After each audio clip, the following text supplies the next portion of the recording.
IIT का tag ही बहुत ही काफ़ी होता है तुम्हें डिफाइन करने के लिए। If you have done IIT you are set.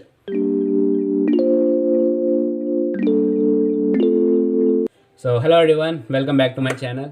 And यार, इस वीडियो में मैं बताने वाला हूँ मेरी पूरी जर्नी। टेंथ के बाद जो भी मेरी जर्नी रही है जेई मेंस की। मैं जेई मेंस के लिए प्रिपेयर कर रहा था आफ्टर टेंथ, जब मैं 11th में आ गया था। एंड क्या क्या मेरे लाइफ में अप डाउन्स आए आफ्टर टेंथ। एंड फाइनली मैंने जेई मेंस दिया, उसका रिज़ल्ट आया। तो वीडियो के एंड तक आपको सब कुछ पता चल जाएगा क्या हुआ क्या नहीं हुआ।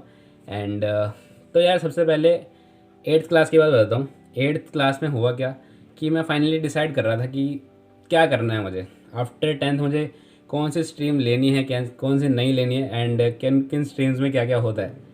तो फाइनली मुझे पता चलता है आईआईटी के बारे में कि यार अच्छा, ये एक इंस्टीट्यूट है, इसके अंदर जाते हैं एंड करोड्स ऑफ रुपीज़ का हमें पैकेज लगता है। एंड लाइफ सेट हो जाती है आगे जाके। एंड बहुत रिस्पेक्ट मिलती है अगर हम आईआईटी में चले जाते हैं। एंड आईआईटी का टैग ही बहुत ही काफ़ी होता है तुम्हें डिफाइन करने के लिए। If you have done IIT you are set. यार ये सब सुनकर यार मैंने माइंड में बैठा लिया अपने कि yes, I have to do this, I have to crack this exam. And finally decided था कि मेरे को इंजीनियरिंग करनी है एंड मेरे को आईआईटी से ही करनी है। And this exam I have to crack and all.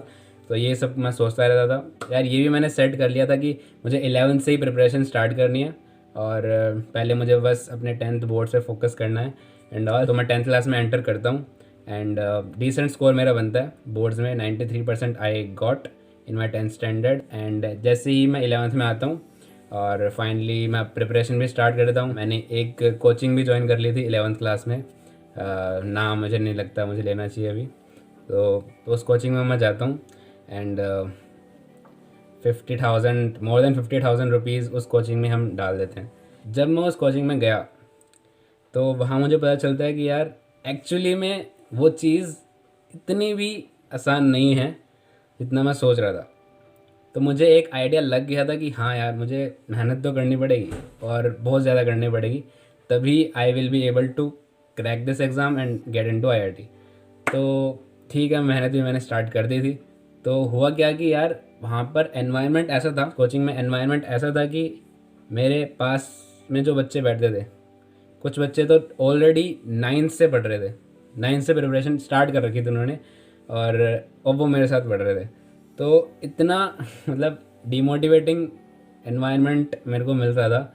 तो मेरे को पता चल गया था कि यार इन्होंने पहले से स्टार्ट किया हुआ है और मैं ऑलरेडी पीछे हूँ, तो मेरे को एफर्ट मारने पड़ेंगे बहुत ज़्यादा। तो मुझे आइडिया लग गया था कि यार मेहनत तो करनी है, बहुत ज़्यादा करनी है और ये चीज़ ईजी नहीं है। तो यार हुआ क्या, अब उस कोचिंग में यार कोई कॉन्सेप्ट हमें समझा दिया है, अब मैं क्वेश्चन पढ़ रहा हूँ और पीछे से आंसर आ रहे हैं। और ये चीज़ इतनी डीमोटिवेटिंग होती थी कि यार जो बच्चे मेरे साथ पढ़ रहे हैं उन्होंने वो चीज़ ऑलरेडी पढ़ी हुई है और वो क्लास में सिर्फ रिवीजन के लिए आ रहे हैं। तो क्लास में वैसा एनवायरनमेंट था और टीचर्स भी यार बहुत क्या बताऊँ कि इतने सपोर्टिव नहीं मिले मेरे को अनफॉर्चुनेटली वहाँ पर। तो ये क्या हुआ कि ये मेरे लिए बहुत हेक्टिक हो गया था और डिमोटिवेटिंग तो था ही खैर। तो बहुत ही ज़्यादा हेक्टिक हो गया था मेरे लिए वो स्कूल और कोचिंग मैनेज करना साथ में दोनों। एंड स्कूल भी मैंने गलत चूज़ कर लिया था टू बी ऑनेस्ट, क्योंकि उस स्कूल में मेरे को बिल्कुल भी लीव्स लेने के लिए बहुत प्रॉब्लम फेस करनी पड़ती थी, क्योंकि हर चीज़ के लिए वो सुना देते कि यार छुट्टी क्यों करी एंड ऑल, बहुत प्रॉब्लम होती थी। तो स्कूल भी गलत चूज़ कर लिया था। तो हुआ क्या यार, अब आगे 11th क्लास तो I was serious about studies, I was studying. And उस कोचिंग का वैसा एनवायरनमेंट देख के और उतना हेक्टिक स्केड्यूल देखकर I have to leave that coaching. मैंने वो कोचिंग लीव कर दी एंड मैं सिर्फ अब स्कूल जाता था और अपने नॉर्मल ट्यूशन जाता था सीबीएसई की। तो यार जब मैंने वो कोचिंग छोड़ दी थी तो 1 महीने के अंदर ही मैंने कोचिंग छोड़ दी थी। जब मैंने उसे ज्वाइन किया था तो उसके जस्ट 1 महीने बाद ही मैंने कोचिंग को छोड़ दिया था, because I was not able to handle that mental trauma जो मेरे साथ हो रहा था उस कोचिंग में। तो यार अब वो कोचिंग मैंने छोड़ दी थी। तो when I asked them about the refund, तो उन्होंने लिटरली एक पेपर दिया जिसमें रिफ़ंड लिखा था 0 रुपीज़। एंड वो देखकर आई गॉट शॉक्ड कि यार 1 महीने गया हूँ मैं और इसके इन्होंने 50,000 से ज़्यादा रख लिए हैं, और यार बिल्कुल भी उन्होंने रिफ़ंड नहीं दिया, ज़ीरो रिफ़ंड था। तो बहुत बोलने के बाद भी उन्होंने कुछ नहीं किया, तो हमने क्या कर सकते थे यार, कुछ नहीं कर सकते थे उसका। तो यार रिफ़ंड तो बिल्कुल भी नहीं हुआ, इतने सारे पैसे लग चुके थे। तो अब ऑलरेडी मैं इस प्रेशर में भी था कि ये पैसे कैसे मैं रिकवर करूं। तो मैंने डिसाइड किया कि अब मैं जो स्कूल के बाद सीबीएसई की ट्यूशन्स होती थी जो मैं लेता था, अब मैंने उसको कट डाउन कर दिया and I left all those tuitions. तो मैंने सोचा था कि यार अब मैं जो पैसे यहाँ पे जा रहे हैं, तो अगर मैं इन ट्यूशन्स को नहीं लूँगा और मैं सेल्फ स्टडी करूँगा सिर्फ, तो वो शायद मैं रिकवर कर पाऊँगा वो पैसे जो भी थे। तो लिटरली वो मैंने किया और मैंने 11th में ही सारी ट्यूशन्स छोड़ दी थी अपनी। मैथ्स, फिज़िक्स और केमिस्ट्री जो पहले मैं लेता था, तो मैंने छोड़ दी थी उनको, उन पैसों को रिकवर करने के लिए। और 12th में भी मैंने बिल्कुल नहीं ली थी। बस एक ट्यूशन बची थी जो मैं लेता था, वो थी फिज़िक्स की, और वो भी मैं फ्री में पढ़ता था। उन सर से मैंने बात कर ली थी, तो ऑलमोस्ट 1.5 ईयर्स उनसे मैं फ्री में पढ़ा था। और केमिस्ट्री और मैथ्स तो मैं खुद सेल्फ स्टडी कर रहा था। तो यार इतना मतलब सेल्फ स्टडी के कारण मैंने वो सॉर्ट ऑफ पैसे जो थे रिकवर कर लिए थे। अब मेरे को रिग्रेट नहीं हुआ कि यार मैंने उसका सब्स्टिट्यूट ढूंढ लिया था, कि वो पैसे जो वेस्ट हुए थे वो मैंने वेस्ट नहीं होने दिए बेसिकली।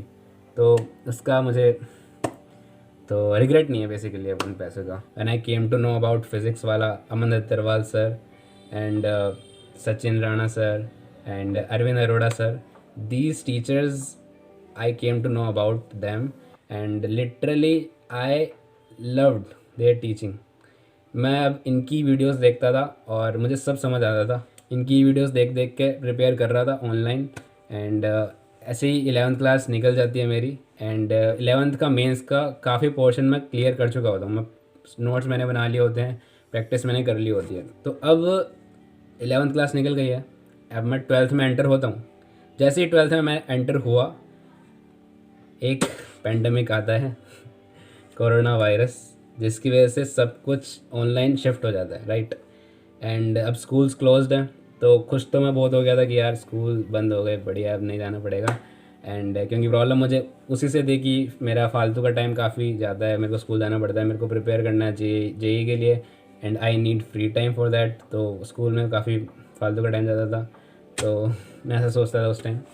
तो अब मेरे को लगा कि यार अब स्कूल तो बंद हो गए हैं, पेंडेमिक चल रहा है, तो अब मेरे पास बहुत ज़्यादा फ्री टाइम है। तो उस फ्री टाइम में मैं जेई का ही प्रिपेयर करता हूँ एंड सब सही हो जाएगा। लाइक 11th का वापस मैं प्रिपेयर कर लूँगा, वापस रिवीजन कर लूँगा, और 12th भी मैं अच्छे से कर लूँगा ऑनलाइन से ही, फिज़िक्स वाला सर से उनकी वीडियोस देख कर एंड ऑल, ये सब मैं सोचता था। तो अब हुआ क्या कि यार, तो अब क्या हुआ यार, 12th क्लास में मैं चल रही थी, ऐसे ही मैं प्रिपेयर कर रहा था ऑनलाइन। तो एक टाइम के बाद मैं हो गया लेज़ी और मैंने पढ़ना कर दिया बंद। क्योंकि अब क्या हुआ था, वो मेरी कंसिस्टेंसी हो गई ख़त्म। पहले हम स्कूल में जाते थे तो वहाँ पर पढ़ाई तो होती थी ना, पढ़ाई मतलब सर का प्रेशर रहता था, मतलब स्कूल में जो सर टीचर्स रहते थे उनका प्रेशर रहता था थोड़ा बहुत। तो उस प्रेशर में हमारा कंसिस्टेंसी बनी हुई थी कि हाँ ये पढ़ना है, ये पढ़ना है, तो उसके साथ साथ उस मोटिवेशन से हम थोड़ा जेई का भी कर लेते थे। तो अब वो स्कूल भी नहीं है, मैं स्कूल की ऑनलाइन क्लासेस तो रेयरली लेता था, ऑलमोस्ट सो रहा ही होता था ऑनलाइन क्लासेस में। तो यार कंसिस्टेंसी बिल्कुल ख़त्म हो चुकी थी पढ़ने की, और बिल्कुल मेरा 1% भी मन नहीं करता था कि मैं बुक खोलूँ और पढ़ाई करूँ। और मैं यार बोर्ड्स के लिए भी प्रिपेयर करना छोड़ दिया था, मैं बिल्कुल नहीं पढ़ रहा था। और जब यार ऐसी कुछ र्यूमर्स आने लग गए कि यार बोर्ड्स कैंसिल भी हो सकते हैं, तो लिटरली मैं इतना खुश हो रहा था कि यार काश हो जाए। मैं आई वॉज प्रेइंग कि यार प्लीज़ भगवान कैंसिल कराओ इनको, I can't study right now.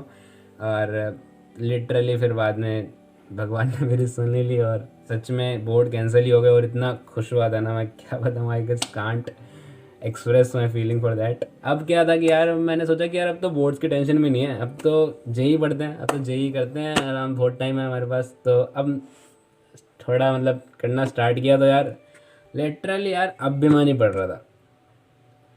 तो तो पढ़ाई तो हो ही नहीं रही थी। मैंने डिसाइड किया कि यार नहीं हो रही पढ़ाई, ठीक है, तो अब मैं क्या करूँगा, अब मैं एग्ज़ाम तो दूंगा। चारों अटैम्प्ट्स के फॉर्म्स मैंने भर दिए थे, तो मैं चारों अटैम्प्ट्स में दूंगा। मैंने डिसाइड किया चारों अटैम्प्ट्स में दूंगा और जितना होगा उतने से ही दे दूंगा। तो सही बताऊँ तो बिल्कुल नहीं हुआ था, मैं बिना पढ़े ही मैंने चारों अटैम्प्ट्स दिए थे। और यू वॉन्ट बिलीव, वो स्कोर्स अगर तुम देखोगे ना, तुम्हें बिल्कुल नहीं लगेगा कि यार वो बिना पढ़े दिया हुआ है।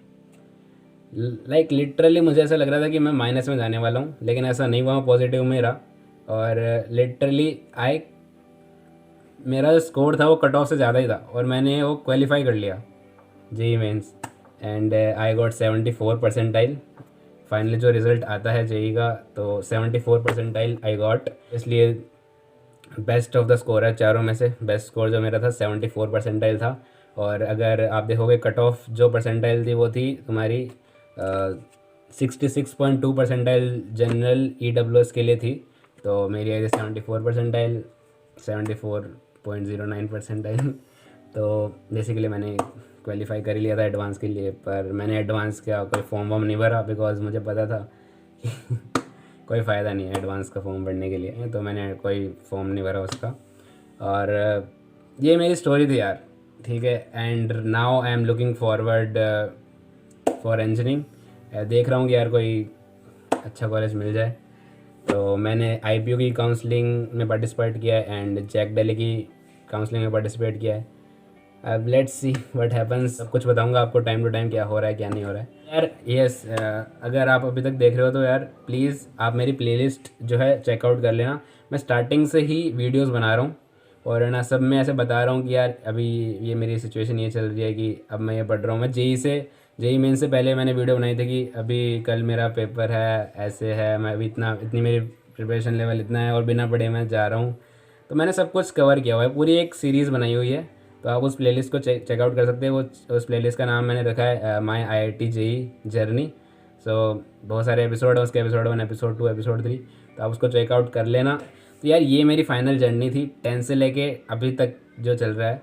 और आई गेस मैंने सारे पॉइंट्स क्लियर कर लिए हैं जो जो हुए थे। अगर मैंने नहीं किए होंगे तो मैं नेक्स्ट वीडियोज़ में बता दूंगा। अगर कुछ और जानना है तो आप just comment down and I will try to make video. And yeah, that's pretty much it, and I guess I should end this video now. So bye.